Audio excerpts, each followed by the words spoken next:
Welcome to my channel, where we uncover the chilling realities hidden beneath the surface of everyday life. In this special episode, we're exploring the dark side of Valentine's Day, shedding light on real-life crimes that shatter the illusion of romance. Prepare to be captivated as we unravel the mysteries behind these tragic events and examine the motives that led to such unthinkable acts. But beware, the truth behind these crimes is not for the faint of heart. Don't forget to subscribe. Prayers to the family. What happens when a national hero becomes a national villain? When the cheers of the crowd are replaced by the hushed murmurs of a courtroom. This is the story of Oscar Pistorius, a man who once soared high on the wings of glory, only to fall into the darkest depths of infamy.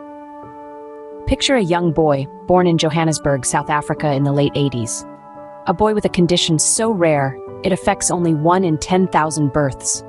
Born without fibula bones in his lower legs, Oscar Pistorius faced a life that would be defined by adversity from his very first breath. But adversity, it seems, only fueled his determination. Through sheer will and indomitable spirit, Pistorius transformed himself into a world-class athlete. He didn't just run, he flew on a pair of carbon fiber prosthetics. His prowess earned him the nickname Blade Runner, and he became an inspiration to millions around the globe. The zenith of his career came in 2012, when he became the first double-leg amputee runner to compete in a track race at the London Olympics. But just a year later, the cheers of the crowd would be replaced by the gasps of disbelief. On a tragic night in February, Oscar Pistorius shot and killed his girlfriend, model Riva Steenkamp, through a bathroom door. Their relationship was blossoming, only 3 months old. Pistorius claimed he thought an intruder had snuck in through the window of his Pretoria home, and he opened fire in self-defense. The courtroom drama that ensued was nothing short of a media circus. Prosecutors doggedly tore apart his claims, alleging that his story simply didn't add up. Yet a South African judge found him guilty of a lesser charge. The nation watched, divided and conflicted, as their once-beloved hero was led away in handcuffs. But the story didn't end there. Authorities appealed and later secured a murder conviction, for which his sentence was revised in 2015. Last year, the disgraced Olympian began the process to seek an early release. So, what does this journey from hero to villain tell us? It serves as a stark reminder that fame and fortune can't shield us from our own actions and their consequences. It underscores the fallacy of our tendency to idolize those in the public eye, forgetting that they too are fallible, human. In the end, Oscar Pistorius, the Blade Runner, the national hero, became a tragic figure. His story serves as a cautionary tale, one that continues to reverberate in the annals of sports history. His fall from grace is a lesson learned the hard way about the fragility of fame, the volatility of public perception, and the heavy price of one's actions. So we conclude the tale of Oscar Pistorius, a tale of triumph, tragedy, and a life forever marked by one fatal decision.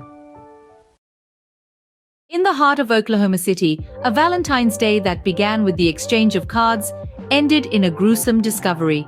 On February 14, 2001, gynecologist and obstetrician John Baxter Hamilton found his wife, Susan Shibley Hamilton, lifeless on their bathroom floor. Choked with a necktie, bludgeoned with a blunt instrument, her face brutally slammed into the marble floor, Susan's murder was as shocking as it was cruel. Despite a seemingly idyllic life, the Hamiltons had been experiencing marital difficulties.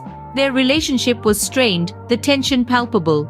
On the day of the murder, Hamilton had scheduled 2 surgeries. He testified that he had returned home between procedures to exchange Valentine's Day cards with his wife, who had just gotten out of the shower. A page from the hospital interrupted their moment, summoning him back for the second surgery. However, the timeline of events took a suspicious turn. A hospital nurse had indeed paged Hamilton, but he didn't respond for more than 10 minutes. When he finally did, he requested that the preparations be delayed, stating he was away from the hospital. Hamilton's trial was fraught with controversy. One of his primary contentions was that his right to present a defense was denied due to the exclusion of certain evidence. He posited a theory that his wife could have been murdered by an anti-abortion activist, citing past demonstrations by such groups at his clinic and home. Yet, The court found this evidence speculative and ambiguous, failing to establish an overt act or an identifiable third party. Even more damning was Hamilton's claim that prosecutors had improper conversations with one of his witnesses, Tom Bevel, a bloodstain pattern analysis expert. But the court found this claim baseless. As Bevel was an anticipated trial witness, his conclusions and the factual basis for them were fully discoverable by the prosecution. Hamilton maintained his innocence throughout the trial, but the evidence stacked against him was overwhelming. He was convicted of first-degree murder and sentenced to life without parole. His fight didn't end there. Hamilton appealed his conviction, alleging that errors had prevented him from receiving a fair trial. Yet the Oklahoma Court of Criminal Appeals saw it differently.